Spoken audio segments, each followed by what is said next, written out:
Hello दोस्तों, तो कैसे हैं आप लोग? उम्मीद करते हैं अच्छे होंगे और आपकी पढ़ाई भी अच्छी चल रही होगी। आज हम लोग रुक्मणी का प्रैक्टिस सेट नंबर 7 को करेंगे, जो कि बिहार एसएससी के बेस पर आधारित है।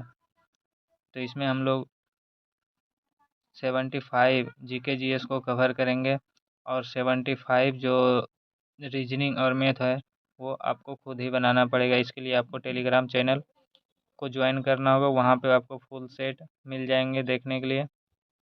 तो आप जल्दी से डिस्क्रिप्शन में दिए लिंक से जाकर टेलीग्राम चैनल को ज्वाइन कर ले और वहाँ पे आप फुल प्रैक्टिस सेट लगा सकते हैं। अगर आप लोग चैनल पे नए हो तो चैनल को सब्सक्राइब कर ले और वीडियो को एक लाइक कर दें। चलिए चलते हैं हम लोग अपने पहले प्रश्न की ओर, प्रैक्टिस सेट नंबर 7।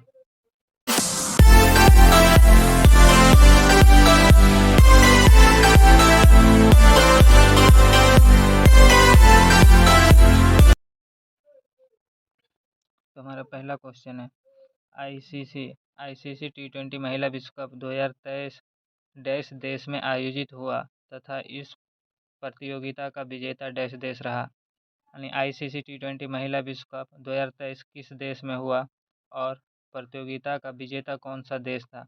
तो ये आयोजित हुआ था दक्षिण अफ्रीका में और जो जीता तो वो ऑस्ट्रेलिया, और उपविजेता भी दक्षिण अफ्रीका ही था। तो दक्षिण अफ्रीका में आयोजित हुआ और दक्षिण अफ्रीका उपविजेता था और ऑस्ट्रेलिया विजेता। अगला क्वेश्चन देखते हैं।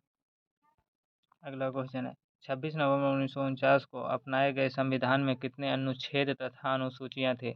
26 नवंबर 1949 को अपनाए गए संविधान में कितने अनुच्छेद और अनुसूचियां थी? तो 395 अनुच्छेद और 8 अनुसूचियां शामिल थी। तो ऑप्शन ए हो जाएगा सही आंसर। अगला क्वेश्चन है हमारा, अगला क्वेश्चन है, पांचवी पंचवर्षीय योजना का मूल उद्देश्य क्या था? पांचवी पंचवर्षीय योजना का मूल उद्देश्य क्या था? वो था गरीबी हटाओ से। गरीबी हटाओ पांचवी पंचवर्षीय योजना का मूल उद्देश्य था। अगला क्वेश्चन है, पंचायतों पंचायतों एवं नगर पालिकाओं के संबंध में भारतीय संविधान में किस वर्ष लागू किया गया? पंचायतों एवं नगर पालिकाओं के संबंध में भारतीय संविधान में किस वर्ष लागू किया गया? तो ये 1993 में लागू किया गया। अगला क्वेश्चन है, नाइटिंगेल ऑफ इंडिया किसे कहते हैं? नाइटिंगेल ऑफ इंडिया किसे कहते हैं?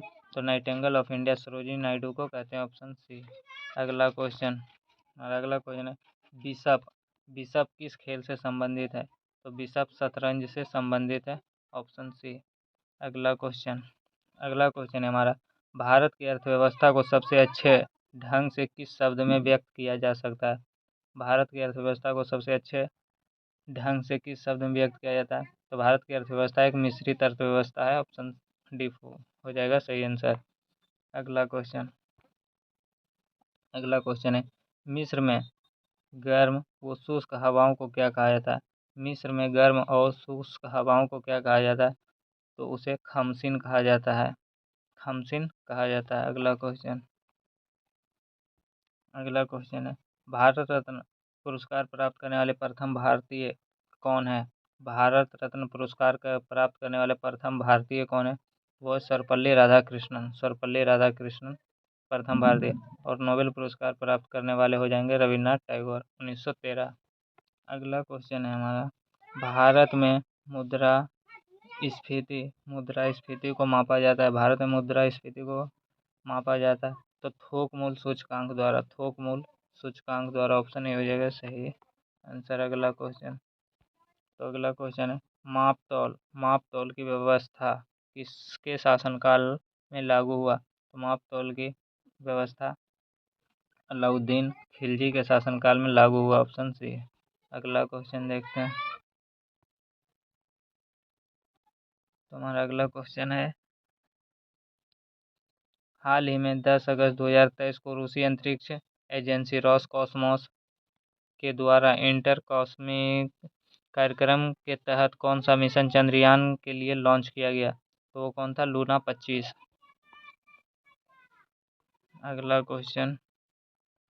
तुम्हारा अगला क्वेश्चन है, हाल ही में गोल्डन मैन पर्यावरण पुरस्कार 2023 से किसे सम्मानित किया गया? हाल ही में गोल्डन मैन पर्यावरण पुरस्कार 2023 से किसे सम्मानित किया गया? तो वो थे एलेसेंड्रा कोरप। अगला क्वेश्चन है, किस व्यक्ति ने प्रथम बार कार्यकारी प्रधानमंत्री के रूप में पदभार संभाला?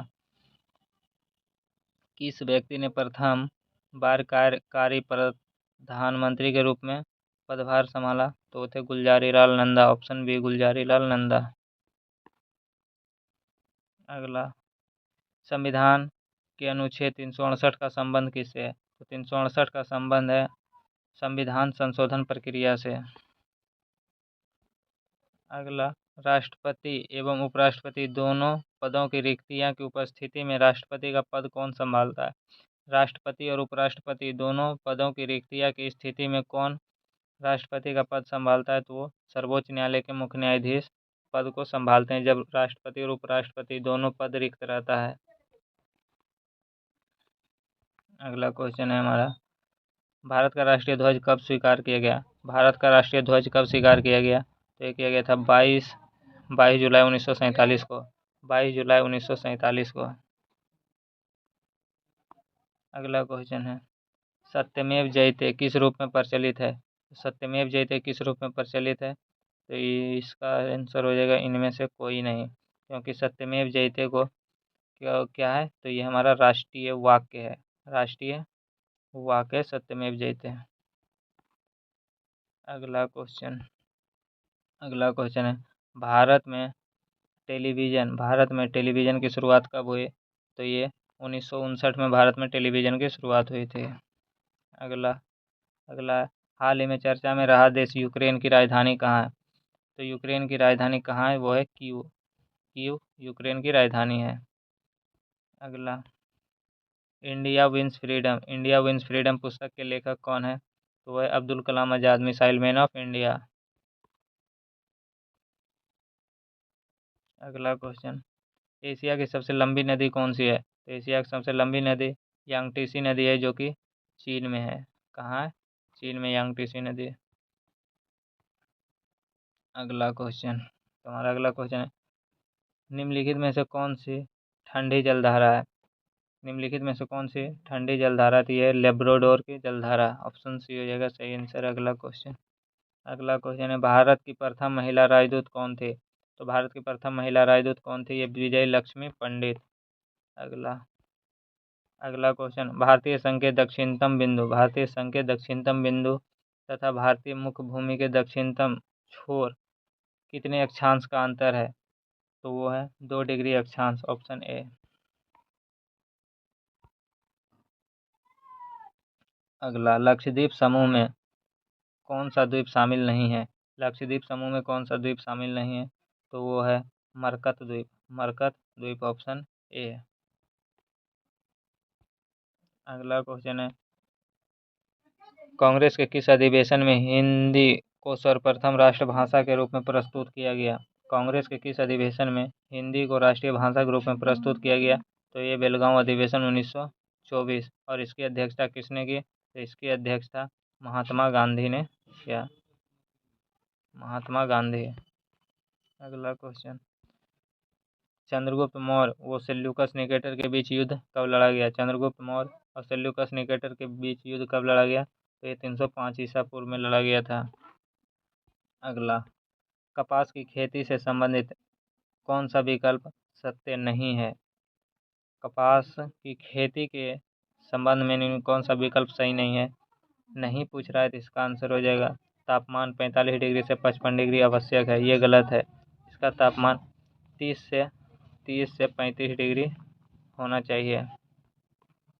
अगला क्वेश्चन है हमारा, किस राज्य में राज्य खेल पुरस्कार एवं सम्मान योजना प्रारंभ किया गया?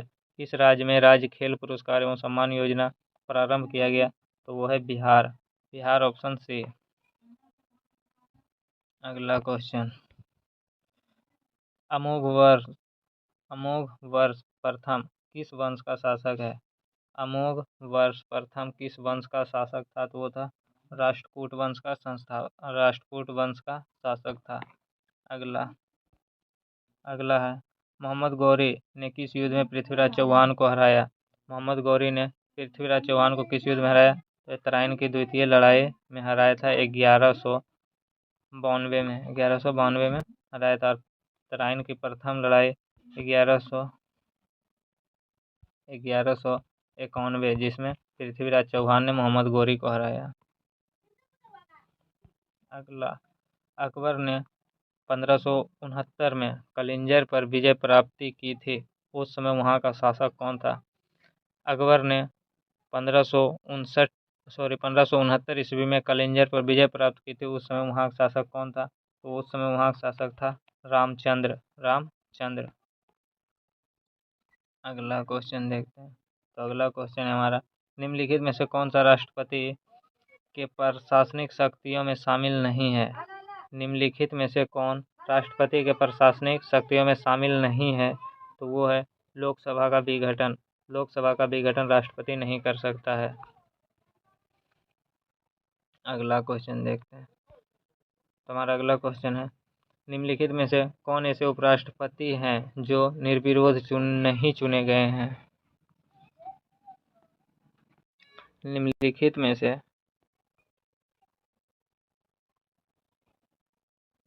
में से कौन ऐसे उपराष्ट्रपति हैं जो निर्विरोध नहीं चुने गए हैं? तो वो है doctor Radhakrishnan. Option A doctor Radhakrishnan. अगला क्वेश्चन, किस संविधान संशोधन के द्वारा लोकसभा तथा विधानसभा के सदस्यों की संख्या 2026 तक अपरिवर्तनीय किया गया है? तो 84वां संविधान संशोधन द्वारा किया गया है। अगला, कांग्रेस धाराशायी होने के लिए लड़खड़ा रही है। कांग्रेस धाराशायी होने के लिए लड़खड़ा रही है।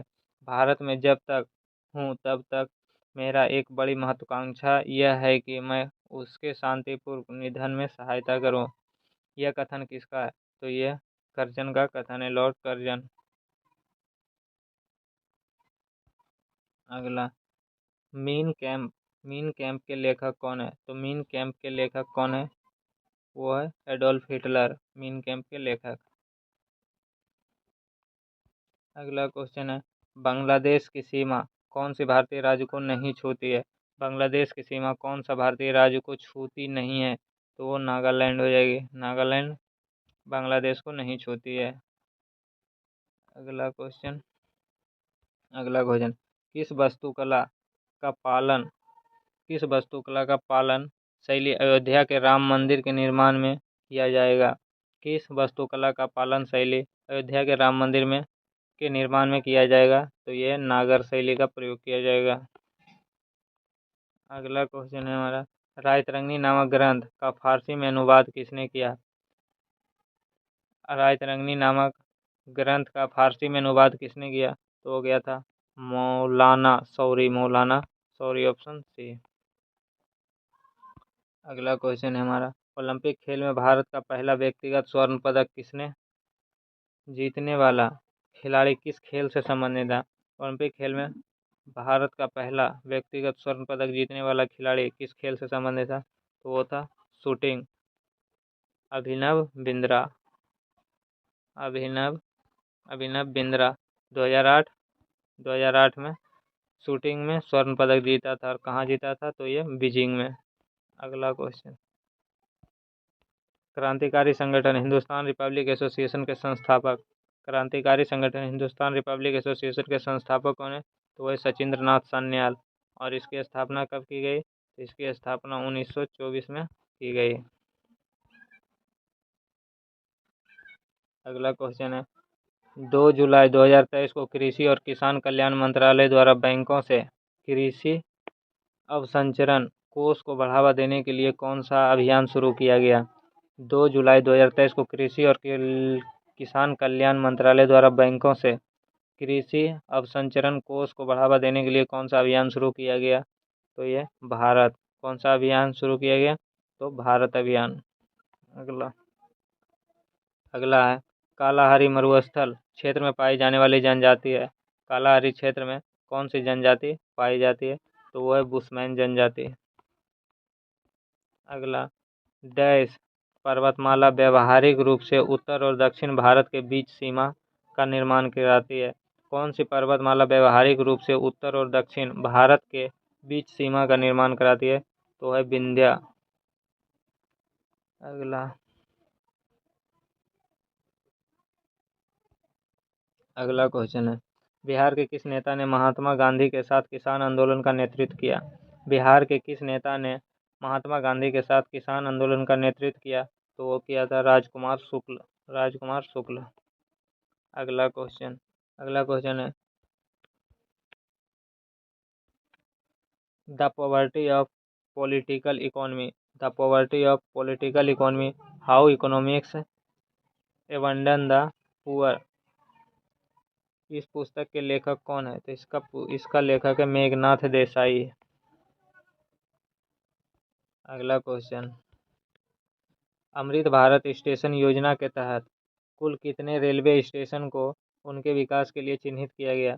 अमृत भारत रेलवे स्टेशन योजना के तहत कुल कितने रेलवे स्टेशन उनके विकास के लिए चिन्हित किया गया? तो था 1309। किसे वर्ष 2023-24 के लिए भारतीय उद्योग परिसंघ के अध्यक्ष के रूप में नियुक्त किया गया? तो वो कौन थे? आर दिनेश को उद्योग परिसंघ के रूप में।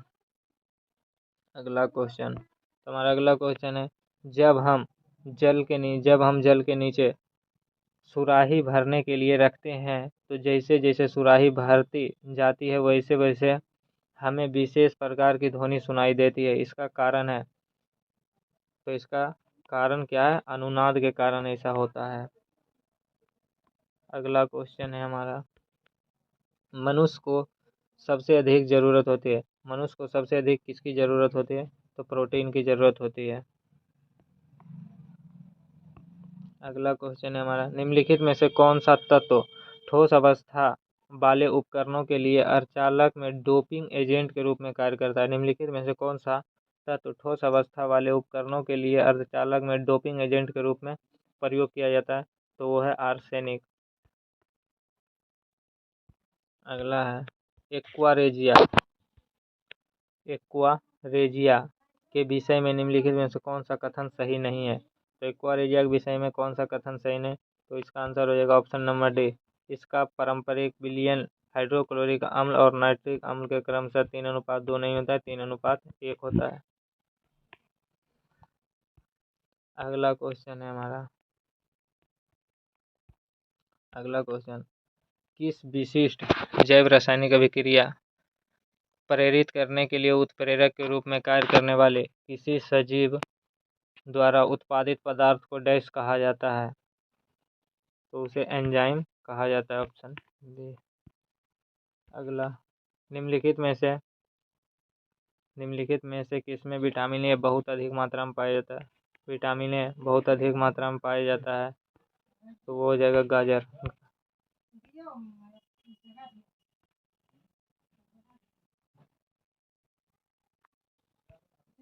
अगला क्वेश्चन, रेडियो सक्रियता वर्ग विस्थापन का नियम किसने प्रतिपादित किया?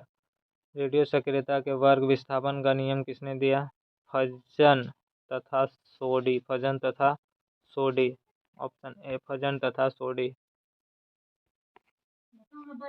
अगला क्वेश्चन है, ऊर्जा का मात्रक क्या होता है? तो वो होता है जूल। अगला, रक्त संचरण संबंधी खोज किसने किया? रक्त संचरण संबंधी खोज विलियम हार्वे ने किया। अगला, स्टीम इंजन का खोज किसने किया? यानी भाप इंजन, तो वो किया था जेम्स वाट। अगला, कार्बोहाइड्रेट का कौन सा प्रकार हमारे भोजन में मुख्य घटक है? कार्बोहाइड्रेट का कौन सा भाग हमारे भोजन में मुख्य घटक है? तो वो है ग्लूकोज, ऑप्शन ए। अगला, किस रक्त समूह के व्यक्तियों में सार्वभौमिक दाता यूनिवर्सल डोनर कहा जाता है? किस वर्ग के व्यक्तियों को सार्वभौमिक दाता यूनिवर्सल डोनर कहा जाता है? तो वो है ब्लड ग्रुप ओ। और ओ में भी कौन? तो ओ निगेटिव। अगला, अवशोषित भोज्य पदार्थ को प्रोटोप्लाज्म में बदलने की प्रक्रिया क्या कहलाती है? अवशोषित भोज्य पदार्थ को प्रोटोप्लाज्म में बदलने की प्रक्रिया क्या कहलाती है? तो वो कहलाती है एसिमिलेशन, ऑप्शन ए। अगला, अल्टीमीटर से क्या मापते हैं? तो अल्टीमीटर से क्या मापते हैं? तो वो भूतल से ऊंचाई को मापते हैं अल्टीमीटर से। अगला, निम्न में से कौन सा आयन कार्बन परमाणु के समइलेक्ट्रॉनिक है? निम्नलिखित में से कौन सा आयन कार्बन परमाणु के समइलेक्ट्रॉनिक है? तो वो है ऑप्शन डी। अगला अगला है, किसी वस्तु की सभी स्थितियां के लिए कौन आभासी व सीधा प्रतिबिंब बनाएगा? किसी वस्तु की सभी स्थितियों के लिए कौन सा आभासी और सीधा प्रतिबिंब बनाएगा? तो उत्तल लेंस बनाएगा और उत्तल दर्पण। इसलिए ऑप्शन हो जाएगा ऑप्शन नंबर डी। अगला, अमोनिया क्लोराइड तथा शुष्क बुझे हुए चूने के मिश्रण को गर्म करने पर प्राप्त होता है।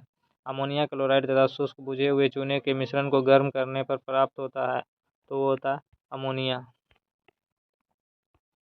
अगला, चुंबकीय क्षेत्र की ओर किस वस्तु को आकर्षित किए जाने के बजाय इसे प्रतिकर्षित किया जाने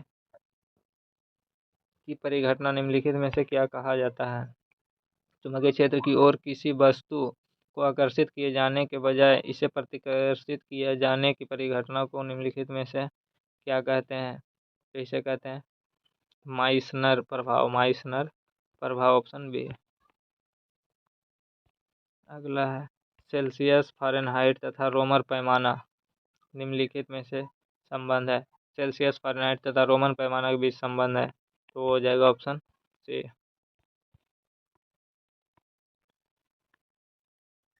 अगला अगला हमारा, निम्नलिखित में से किस हार्मोन की रासायनिक प्रकृति स्टेरॉयड होती है? निम्नलिखित में से किस हार्मोन की रासायनिक प्रकृति स्टेरॉयड होती है? तो वो होती है कार्टिसोल। Cortisol, option D. अगला है दाब। दाब और आवेग की बीमा क्रमशः है। दाब और आवेग की बीमा कौन सी है? तो दाब की बीमा हो जाएगा ml⁻⁻1 T⁻², और आवेग का ml T⁻⁻1, ऑप्शन ए। अगला क्वेश्चन है, निम्नलिखित में से कौन सिलेनेट्रा सिलेनेट्रा समुदाय के अंतर्गत है? तो वो कौन सा है सिलेनेट्रा समुदाय के अंतर्गत? तो जेलीफिश, ऑप्शन ए। अगला क्वेश्चन है, सर्कोप्लाज्म क्या है? तो सर्कोप्लाज्म एक रेखीय मांसपेशी की अर्ध अर्धतरल इंटरफाइर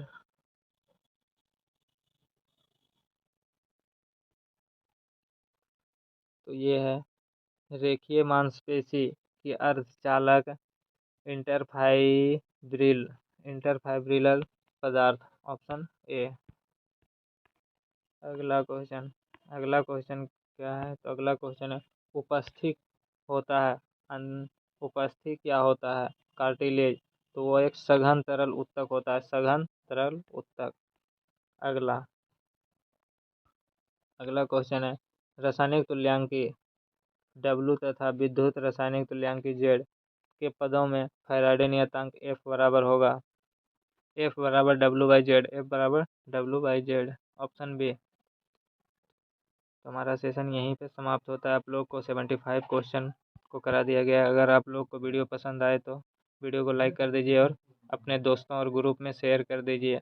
और अगले पार्ट को देखने के लिए चैनल को सब्सक्राइब कर लीजिए। और अगर आपको PDF चाहिए तो आप डिस्क्रिप्शन में दिए टेलीग्राम लिंक से चैनल को ज्वाइन कर लीजिए, वहाँ पे आपको PDF मिल जाएगा। फिर मिलते हैं नेक्स्ट वीडियो में, तब तक के लिए जय हिंद।